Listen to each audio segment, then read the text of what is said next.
Hi friends, हम लोग differentiation का 5वां भाग लेकर आ रहे हैं। पीछे इसका 4 भाग हम लोग कर चुके हैं। 4 भाग में हम लोग कुछ कुछ थ्योरी भी किए हैं और एनसीईआरटी का जो है 5.3 तक चैप्टर भी कर चुके हैं। तो अब हम लोग एनसीईआरटी का चैप्टर 5.4 करेंगे, लेकिन 5.4 करने से पहले कुछ जो जानकारी होगा उसको हम लोग हासिल करेंगे। ठीक है, जैसे 5.4 में पढ़ना क्या है, तो हमको पढ़ना है चार घातांकी और लघु गणकीय फलन। ठीक है, लघु गणकीय फलन। जैसे हम लोग बहुत सारा त्रिकोणमितीय फलन भी पढ़े हैं, ठीक है, प्रमेय फलन भी पढ़े हैं, बहुत सारा फलन हम लोग पढ़े हैं। ठीक उसी तरह से एक फलन होता है चर घातांकी, जिसको कहा जाता है एक्सपोनेंशियल, और एक होता है लघु गणकीय फलन, जिसको कहा जाता है लॉगरिथमिक। अब इसमें क्या है कि अगर दिया हुआ रहे कि फलन y बराबर, या तो y बराबर रह सकता है b पर पावर x, या fx बराबर रह सकता है b पर पावर x, तो यहां कहता है कि जो धनात्मक आधार है v जो है वह एक आधार है, और ये जो है वह क्या है, घातांक है। तो यही है चर घातांकीय। तो जो आधार है वह धनात्मक आधार है, b बराबर ग्रेटर देन 1 प्लस, मतलब +1, मतलब b का जो वैल्यू होगा हमेशा 1 से बड़ा ही होगा। तो b बराबर b ग्रेटर देन 1 के लिए जो होगा यही एक चर घातांकीय फलन कहलाता है। ठीक है, चर घातांकीय फलन कहलाता है। अब हम लोग देखेंगे कि जो चर घातांकीय फलन है, चर घातांकीय फलन की विशेषताएं क्या क्या होती है। चर घातांकीय फलन की विशेषताएं क्या क्या होती है, तो इसको ध्यान से देखना है कि चर घातांकीय फलन की विशेषता क्या होती है। ऑब्जेक्टिव में भी काम देगा, हिसाब में भी काम देगा। सबसे पहला विशेषता जो इसका है, कहता है चर घातांकी फलन का जो प्रांत होता है। हम लोग इनवर्स ट्रिगोनोमेट्री में जब पढ़ रहे थे तो उसमें हम लोग दो चीज पढ़े थे, प्रांत और परिसर। परिसर इसको कहा जाता था रेंज, और इसको कहा जाता था डोमेन। तो डोमेन क्या होता है और रेंज क्या होता है, ये समझना बहुत जरूरी है। तो जो चर घातांकी फलन है उसका प्रांत होता है वास्तविक संख्याओं का समुच्चय, यही है आर, रियल नंबर। ठीक है, तो ये हमेशा याद रखना है कि जो प्रांत होता है वह वास्तविक संख्याओं का समुच्चय होता है। वास्तविक संख्या जिसको हम लोग संख्या रेखा पर दर्शा सकते हैं। और जो दूसरा इसका विशेषता है वह कहता है कि चर घातांकीय फलन का जो परिसर है, ये डोमेन है, और ये क्या है, रेंज। ये दोनों ध्यान से देखना है। प्रांत जो था वह वास्तविक संख्याओं का समुच्चय था, -∞ से +∞, लेकिन जो परिसर होता है वह कहता है कि समस्त धनात्मक, यही अंतर है दोनों में। यह है वास्तविक संख्याओं का समुच्चय, यह भी है वास्तविक संख्याओं का समुच्चय, लेकिन सभी वास्तविक संख्याओं का समुच्चय नहीं है, बल्कि समस्त धनात्मक वास्तविक संख्याओं का समुच्चय होता है। तो इन दोनों में थोड़ा सा अंतर है कि जो तुम्हारा प्रांत है चर घातांकीय फलन का वह होता है वास्तविक संख्याओं का समुच्चय, और जो चर घातांकीय फलन का परिसर होता है वह समस्त धनात्मक वास्तविक संख्याओं का समुच्चय होता है। अब इसका तीसरा विशेषता क्या है कि बिंदु 0,1 चर घातांकी फलन के आलेख पर सदैव होता है। ये जो 0,1 होता है वह सदैव कहां होता है, तो चर घातांकी फलन के आलेख पर ही होता है। इस तथ्य को जो है, तथ्य का पुनः कथन यह है कि किसी भी वास्तविक संख्या b ग्रेटर देन 1 के लिए, किसी भी वास्तविक संख्या, कोई भी वास्तविक संख्या रहे जो कि 1 से क्या हो, बड़ा हो, 1 से क्या हो, बड़ा हो, के लिए b पर पावर 0 का वैल्यू कितना होगा, 1 होगा। जैसा कि हम लोग जानते हैं कि किसी भी संख्या पर जब पावर 0 होता है तो उसका वैल्यू क्या होता है, 1 होता है। तो 1 होता है तो b का वैल्यू यहाँ कह रहा है 1 से बड़ा, या 2 हो सकता है, 3 हो सकता है, वहां से लेके इन्फिनिटी तक जा सकते हैं। और अगर उस पर पावर 0 है तो उसका वैल्यू क्या होगा, 1 हो जाएगा। इसलिए कहा गया कि बिंदु 0,1 जो होता है सदैव कहां पर होता है, तो चर घातांकीय फलन के आलेख पर ही होता है। चौथा पॉइंट इसमें क्या बताया गया है कि चर घातांकीय फलन सदैव एक वर्धमान फलन होता है। वर्धमान का मतलब बढ़ता हुआ। जो चर घातांकीय फलन होता है सदैव क्या होता है, एक वर्धमान फलन होता है। अर्थात कहने का मतलब यह है कि जैसे जैसे हम बायां, इसको बायां बोला जाता है, इसको दायां। जैसे जैसे हम बाएं से दाएं की ओर बढ़ते जाते हैं, आलेख क्या होते जाएगा, ऊपर की ओर उठता जाएगा। तो ये विशेषता है चौथा कि चरघातांकीय जो है सदैव कैसा है, वर्धमान फलन है। ऑप्शन भी दे सकता है कि चरघातांकीय कैसा फलन होगा, वर्धमान होगा कि ह्रासमान होगा कि दोनों होगा। तो याद रखना है कि चरघातांकीय फलन जो होगा सदैव क्या होगा, एक वर्धमान फलन होगा, और इसमें बाएं से दाएं जाने पर आलेख ऊपर उठेगा। तो सिंपल, अगर दाएं से बाएं जाएंगे तो इसका आलेख क्या होगा, नीचे गिरेगा। अब इसका पांचवा विशेषता और इसका अंतिम विशेषता यह है कि x के अत्यधिक बड़े ऋणात्मक मानों के लिए, x के अत्यधिक बड़े ऋणात्मक मानों के लिए चरघातांकीय फलन का जो मान है वह 0 से अत्यंत निकट होता है। अगर हम लोग ऋणात्मक मान को लेते हैं तो ऐसा नहीं कि ऋणात्मक मान में इसमें ले लेंगे -12 और -15, नहीं, बल्कि 0 के एकदम निकट वाला वैल्यू लेते हैं। ठीक है, माइनस में भी लेना तो 0 के एकदम निकट। दूसरे शब्दों में इसको कह सकते हैं कि द्वितीय चतुर्थांश में जो आलेख होता है वह उत्तरोत्तर x अक्ष की ओर अग्रसर होता है, किंतु कहा गया है कि वह उससे कभी मिलता नहीं है। तो यह है एग्जाम्पल नंबर 5। तो इसको पहले स्क्रीनशॉट ले लेना है और इसके बाद हम लोग आगे चलते हैं लघुगणकीय फलन में। तो इसके बाद हम लोग चलते हैं आगे। आगे देखते हैं दो चीज, एक जिसको कहा जाता है साधारण चरघातांकी फलन, यानी कॉमन एक्सपोनेंशियल फंक्शन।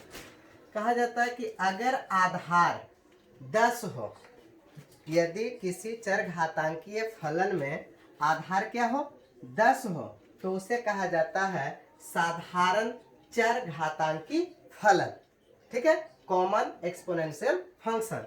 दूसरा देखेंगे कि अगर इस तरह से इसको, हालांकि इस तरह के योग को हम लोग 11th क्लास में ही देख चुके हैं।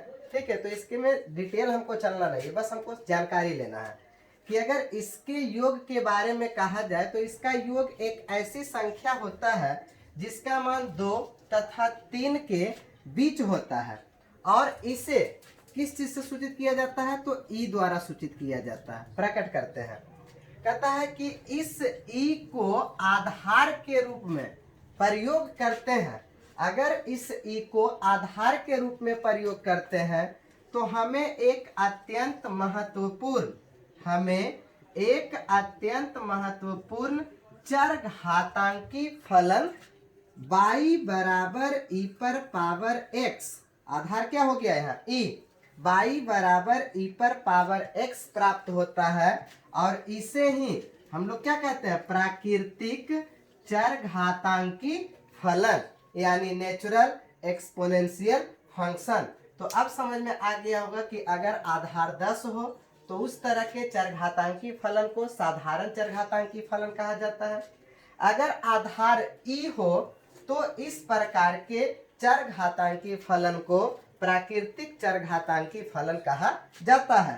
तो इसका स्क्रीनशॉट ले लेना है। इसी तरह से हम लोग जो है लॉगरिथमिक में भी चलते हैं, इसका स्क्रीनशॉट ले लेना है। ठीक है, तो हम लोग आगे देखते हैं लघुगणकीय फलन को। हम लोग इसके पहले जो है एक्सपोनेंशियल को देख लिए, चरघातांकीय को देख लिए हैं, अब हम लोग लॉगरिथमिक के देखेंगे।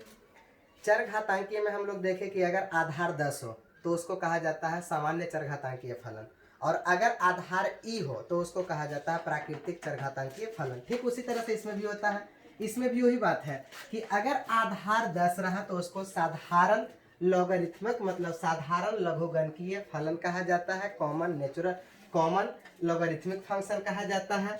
और अगर आधार ई रहा तो उसको प्राकृतिक लघुगणकीय फलन कहा जाता है, नेचुरल लॉगरिथमिक फंक्शन कहा जाता है। जिस तरह से हम लोग एक्सपोनेंशियल में चरघातांकीय फलन की कुछ विशेषताओं को देखे हैं, ठीक उसी तरह से लघुगणकीय फलन की कुछ महत्वपूर्ण विशेषताएं हैं, उसको भी देखना जरूरी है। सबसे पहला विशेषता इसका क्या है कि जो धनेत्तर होता है, धनेत्तर का मतलब होता है नॉन पॉजिटिव। ठीक है, पॉजिटिव का मतलब हो गया प्लस और नॉन पॉजिटिव मतलब हो गया माइनस, उसी को धनेत्तर भी कहा जाता है। तो नॉन पॉजिटिव संख्याओं के लिए हम लघुगणक की कोई अर्थपूर्ण परिभाषा लघुगणक की कोई अर्थपूर्ण परिभाषा नहीं बना सकते हैं। जो नॉन पॉजिटिव होता है उस लघुगणक के लिए हम कोई अर्थपूर्ण परिभाषा को नहीं बना सकते हैं, और इसलिए लघुगणकीय फलन का जो प्रांत होता है वह क्या होता है, r प्लस होता है। क्या होता है, r प्लस होता है। दूसरा इसका विशेषता क्या है, कहता लघुगणकीय फलन का परिसर, उसमें भी बताए थे परिसर को भी और प्रांत को भी, लेकिन इसमें प्रांत नहीं केवल परिसर है। तो लघुगणकीय फलन का परिसर जो होता है वह समस्त वास्तविक संख्याओं का समुच्चय होता है। ऑल आर, समस्त वास्तविक संख्याओं का समुच्चय होता है, रियल नंबर। तीसरा जो इसका विशेषता है वह कहता है कि बिंदु 0,1 लघुगणकीय फलनों के आलेख पर सदैव रहता है। कहाँ रहता है, उसके आलेख पर। इसमें और उसमें जो बताए थे एक्सपोनेंशियल वाला में भी, उसमें भी सेम ही था कि बिंदु 0,1 लघुगणकीय फलनों के आलेख पर सदैव रहता है। उसमें बताए थे तुम्हारा कि चरघातांकीय फलनों के आलेख पर रहता है। इसका चौथा विशेषता कहता है कि लघुगणकीय फलन एक वर्धमान फलन है। कैसा फलन है, एक वर्धमान फलन है। और पीछे भी उसमें भी हम बताए थे कि वह भी एक वर्धमान फलन है।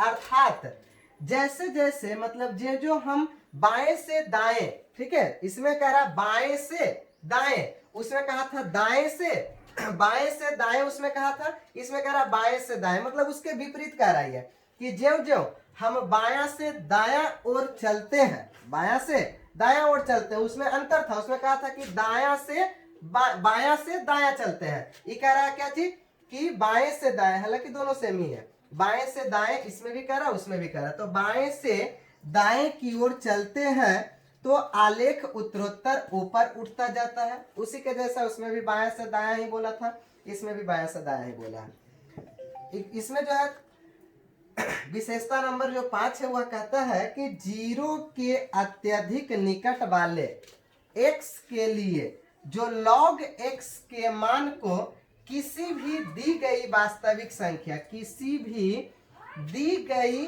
वास्तविक संख्या से कम किया जा सकता है, कम किया जा सकता है। कहता है 0 के अत्यंत मतलब कि अत्यधिक निकट x के लिए जो log के मान में किसी भी दी गई वास्तविक संख्या से कम किया जा सकता है। दूसरे शब्दों में इसको समझना है कि दूसरे शब्दों में कहता है कि चौथे चतुर्थांश में आलेख बाई अक्ष के निकटतम अग्रसर होता है, किंतु इससे कभी मिलता नहीं है। यही सेम महत्वपूर्ण सेम विशेषता उसमें भी बताया, थोड़ा सा अंतर उसमें है और इसमें भी थोड़ा सा अंतर है। तो इसको स्क्रीनशॉट ले लेना है और आगे हम लोग चलते हैं, इसके कुछ और फॉर्मूला वगैरह है उसको देख लेते हैं और उसके बाद एग्जाम्पल पर चलेंगे, ठीक है। तो अब हम लोग चलते हैं आगे इसके कुछ महत्वपूर्ण सूत्र पर। हम पहले भी बता चुके हैं कि इसमें जैसे जैसे चैप्टर में कुछ कुछ फार्मूला का यूज होगा वैसे वैसे हम बताते भी जाएंगे, और बाकी जो बेसिकली फार्मूला था वो हम डिफरेंशिएशन का लिखा चुके हैं। तो इसमें पहला फार्मूला, चूंकि लॉगरिथमिक में हम लोग आ चुके हैं तो लॉग बेस बी रहेगा, बेस में तो सब में रहेगा ही बी। तो लॉग पी इंटू क्यू अगर रहेगा तो उसको हम लोग लिखते हैं log P plus log Q. दूसरा है कि लॉग पी पर पावर अगर 2 है तो इसको इस तरह से 2 बार लिखा जाता है और ये हो जाता है 2 लॉग पी। इसी तरह से ये फार्मूला के रूप में नहीं है, ये फार्मूला के रूप में, इसी का फार्मूला का समझ लो ये एग्जांपल के रूप में है कि अगर लॉग p पर पावर n है तो इसको n को पहले लिख दिया जाता है और उसके बाद log p। अगर log a बटा b के रूप में रहे या x बटा y के रूप में रहे तो हो जाएगा log x minus log y differentiation में भी। अब ये समझना बहुत जरूरी है कि क्या हमेशा यहाँ पर p इंटू क्यू ही रहेगा, कोई जरूरी नहीं है। a इंटू बी भी तो रह सकता है, m इंटू n भी तो रह सकता है। मतलब log अगर a plus a into B रहे तो log a plus log b हो जाएगा। log a बटा अगर b रहता तो log a minus log b हो जाता, और log a पर पावर अगर n रहता तो n log a हो जाता।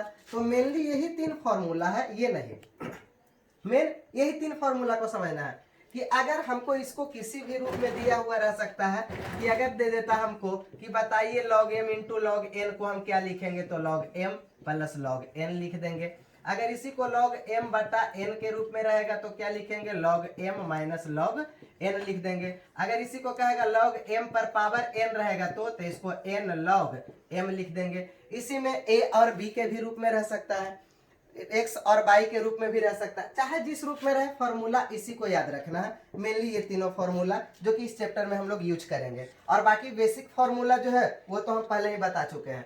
log p प्लस क्यू, तो p इंटू है तो प्लस हो जाएगा, भागा है तो माइनस हो जाएगा, पावर है तो पावर को पहले लिख देंगे और बाकी को बाद में लिख देंगे। बस बात इतना ही है, इतना ही खत्म हो जाएगा। अब इसको स्क्रीनशॉट ले लेना है, उसके बाद हम लोग चलते हैं इसके एग्जाम्पल पर। तो अब हम लोग चलते हैं एग्जाम्पल पर, और एग्जाम्पल से स्टार्ट करते हैं, और एग्जाम्पल के बाद हम लोग आएंगे एक्सरसाइज पर। एग्जाम्पल में सबसे पहला एग्जाम्पल दिया गया है 28 नंबर एग्जाम्पल, क्योंकि पीछे हम लोग 27 तक एग्जाम्पल कर चुके हैं। तो 28 नंबर जो एग्जाम्पल है इस चैप्टर से पहले, उसमें एक क्वेश्चन दिया गया कि क्या यह सत्य है कि x के सभी वास्तविक मानों के लिए x बराबर e पर पावर log x है।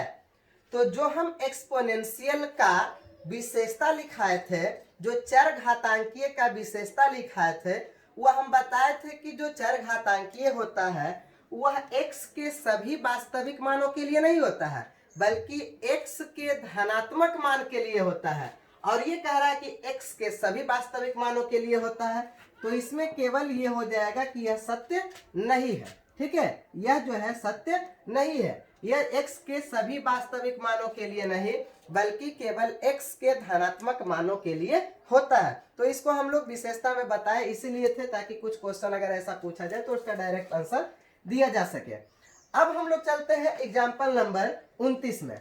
इसमें कहा है कि निम्नलिखित को x के सापेक्ष अवकलित कीजिए। अब इसमें सबसे पहला क्वेश्चन दिया गया है e पर पावर x, e पर पावर माइनस x। इसमें पहला क्वेश्चन दिया गया है e पर पावर माइनस x, x के सापेक्ष बोला है डीसी करने के लिए। हम लोग इसको मान लेते हैं y बराबर e पर पावर माइनस x। तो अब x के सापेक्ष डीसी करने पर क्या होगा, कहीं दिक्कत हो जरूर बोलना है। x के सापेक्ष डीसी करने पर क्या होगा, फॉर्मूला पीछे जो बताया वो याद होना चाहिए। तो ये हो जाएगा dy बटा dx, x के सापेक्ष डीसी कर दिए। इसको भी हम लोग x के सापेक्ष बोला है तो x के सापेक्ष डीसी कर दिए। लेकिन e पर पावर x का डीसी e पर पावर x होता है कब, हम बता चुके हैं, जब e पर जो पावर है उसी के सापेक्ष डीसी करेंगे तब हम लोग इसमें एक लाइन बढ़ाएंगे कि हम लोग इसमें डीसी करेंगे माइनस x के सापेक्ष, और पुनः माइनस x का डीसी करेंगे x के सापेक्ष। तो इसका हो जाएगा e पर पावर माइनस x इंटू, यहाँ dx बटा dx हो जाएगा 1, लेकिन माइनस को बाहर निकाल देंगे यानी माइनस 1 हमको बाहर निकल जाएगा, यानी इसका हो जाएगा आंसर माइनस e पर पावर माइनस x। ये हो जाएगा पहला एग्जाम्पल का आंसर। अब हम लोग चलते हैं एग्जाम्पल नंबर 2। इसमें हम लोग मानते हैं कि y बराबर जो दिया गया है वह है साइन log x। इसको अगर x के सापेक्ष डीसी करते हैं तो क्या हो जाएगा, x के सापेक्ष डीसी करने पर ये हो जाएगा dy बटा dx बराबर d साइन log x बटा dx, d sine log x बटा dx। अब इसमें जो है हम लोग जानते हैं कि साइन का डीसी कॉस होता है, लेकिन कब, जब उसके एंगल के सापेक्ष ही डीसी करते हैं तब। तो ये हो जाएगा log x, यानी इसका डीसी हमको करना पड़ेगा log x के सापेक्ष, और पुनः log x का डीसी करना होगा उसके एंगल यानी x के सापेक्ष, अंततः x के सापेक्ष ही होता है। तो साइन का डीसी cos हो जाएगा, तो ये हो जाएगा cos log x, और log x का डीसी हम बता चुके हैं 1 बटा x, यानी हो जाएगा cos log x बटा x। ये हो जाएगा दूसरा का आंसर, यही हो जाएगा dy बटा dx। अब हम लोग चलते हैं तीसरे क्वेश्चन की ओर, और तीसरा क्वेश्चन में ध्यान देना है कि तीसरा क्वेश्चन दिया क्या है। तीसरा क्वेश्चन दिया है y बराबर cos यूनिवर्स e पर पावर x।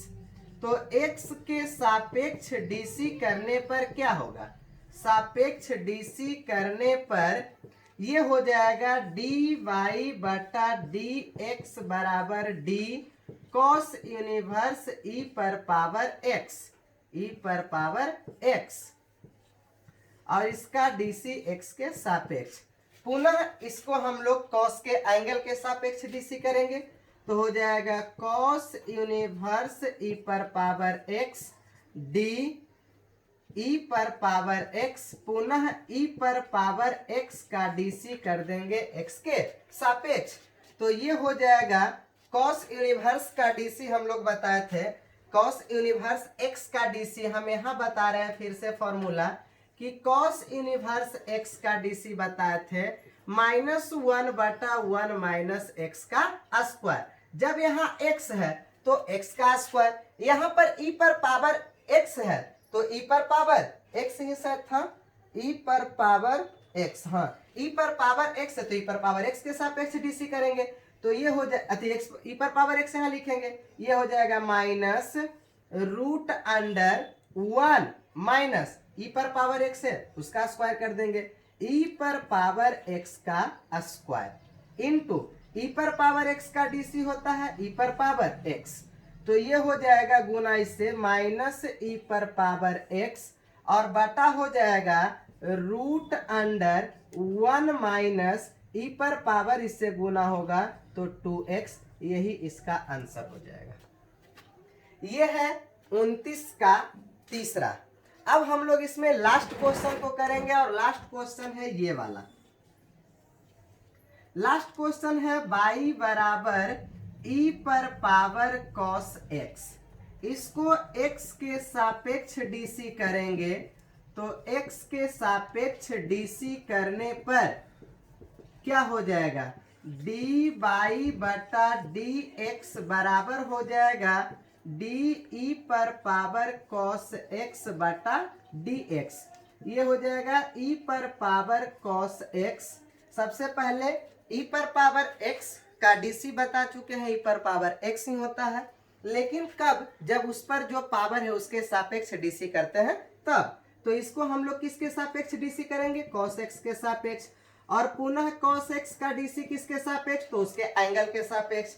अब हो जाएगा e पर पावर x का डीसी e पर पावर x, cos x का डीसी होता है माइनस साइन x, यानी हो जाएगा minus sine x into e पर पावर cos x, यही dy बटा dx का आंसर मान हो जाएगा। ठीक है, तो ये है पूरा का पूरा एग्जाम्पल नंबर 28 और 29 में जो एग्जाम्पल 4 को दिया गया है ये दिया गया है। अब हम लोग इसके बाद इसके एक्सरसाइज को स्टार्ट करेंगे। ठीक है, तो अब हम लोग चलते हैं आगे एक्सरसाइज पर, और एक्सरसाइज है 5.4। इसका पहला क्वेश्चन क्या कहा है,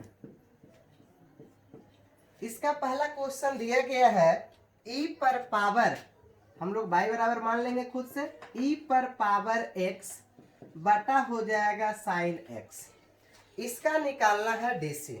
इसका डीसी क्या हो जाएगा, तो लिखेंगे x के सापेक्ष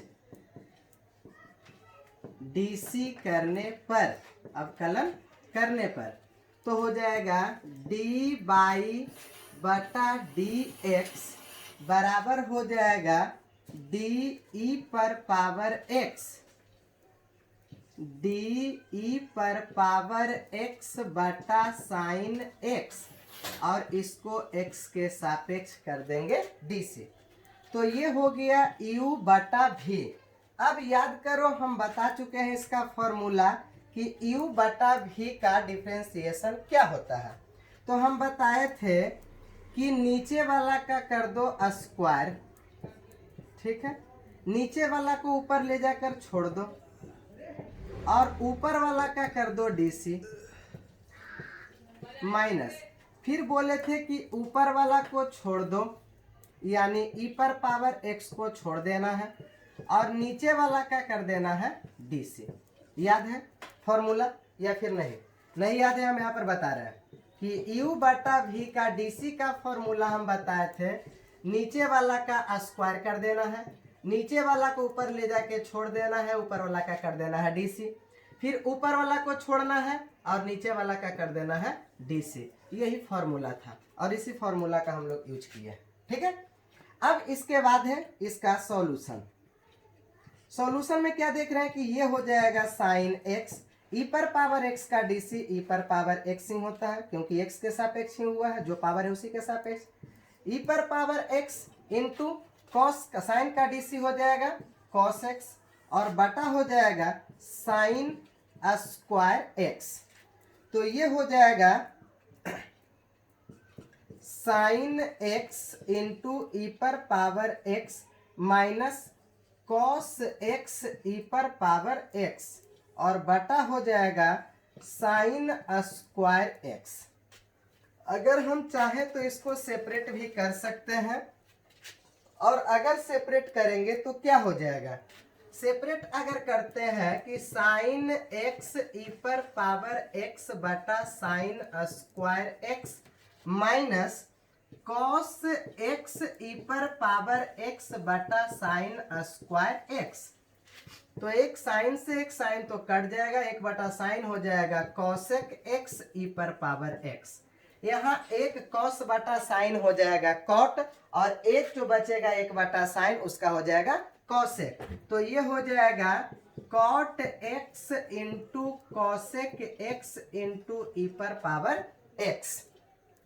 तो ये भी आंसर दे सकता है। एक लाइन यहाँ से और भी हम लोग कर सकते हैं क्योंकि हो रहा है एक लाइन और, या फिर यहाँ तक भी छोड़ सकते हैं। कॉमन हो रहा है कॉसेक x तो बच जाएगा 1 माइनस कॉट x। अगर कहाँ तक देता आंसर ये देख लेना है खुद से। e पर पावर x कॉमन हो रहा है तो ये हो जाएगा 1 माइनस कॉट x, ये भी हो रहा है। तो ये है क्वेश्चन नंबर पहला। बस तरीका फॉर्मूला हम सामने लिख चुके हैं। समझने में फिर भी कोई दिक्कत हो तो कमेंट जरूर कर दो, ऐसे उम्मीद करते हैं दिक्कत होगा ही नहीं। ठीक है, तो इसका स्क्रीनशॉट ले लेना है। तो अब हम लोग चलते हैं अगले क्वेश्चन, और क्वेश्चन नंबर है 2। क्वेश्चन नंबर 2 दिया गया है e पर power sine universe x। Question है e पर पावर साइन यूनिवर्स x, इसको x के सापेक्ष DC करते हैं। x के सापेक्ष अवकलन करने पर क्या हो जाएगा, ये हो जाएगा dy बटा dx डी ई पर पावर साइन यूनिवर्स x बटा dx, जिसके सापेक्ष बोला हम कर दिए। अब हम जानते हैं कि e पर पावर x का DC e पर पावर x होता है, चाहे जो भी रहे। अब e पर पावर यहाँ साइन यूनिवर्स x दिख रहा है तो हम लोग साइन यूनिवर्स x के सापेक्ष DC कर देंगे, इसका साइन यूनिवर्स x के सापेक्ष DC कर देंगे। और पुनः साइन यूनिवर्स x का जो DC है वह किसके सापेक्ष कर देंगे, x के सापेक्ष कर देंगे। अब ये तो फॉर्मूला ही लिखा जाएगा, ये तो यही लिखा जाएगा। तो e पर पावर हो जाएगा साइन यूनिवर्स x इंटू इसका क्या हो जाएगा, फॉर्मूला इसका हम सूत्र बता चुके हैं कि रूट अंडर 1 माइनस x का स्क्वायर। तो ये हो जाएगा e साइन यूनिवर्स x बटा हो जाएगा रूट अंडर 1 माइनस x का स्क्वायर। यही आंसर है। तो ये हो गया क्वेश्चन नंबर 2। तो आगे जो है इसका स्क्रीनशॉट ले लेना है, और उसके बाद आगे जो है क्वेश्चन नंबर 3 से लेकर अभी इसमें क्वेश्चन नंबर 10 तक दिया गया है। तो क्वेश्चन नंबर 3 से क्वेश्चन नंबर 10 तक पहले खुद बना लेना है, क्योंकि फॉर्मूला हम टोटल का टोटल बता चुके हैं, किस तरह से अवकलन करना है ये भी बता चुके हैं। तो पहले 3 से 10 तक खुद से बनाना है, नहीं बनेगा तो उसको भी हम नेक्स्ट वीडियो में लेकर आएंगे।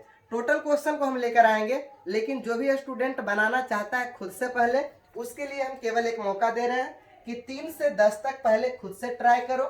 नहीं बनेगा फिर हम है, ज़्यादा दिमाग खर्चा करने का जरूरत है नहीं तुमको बस इतना करना है कि प्रयास करना है। बन गया तो भी ठीक, नहीं बना तो भी ठीक, हम फिर आगे कर देंगे।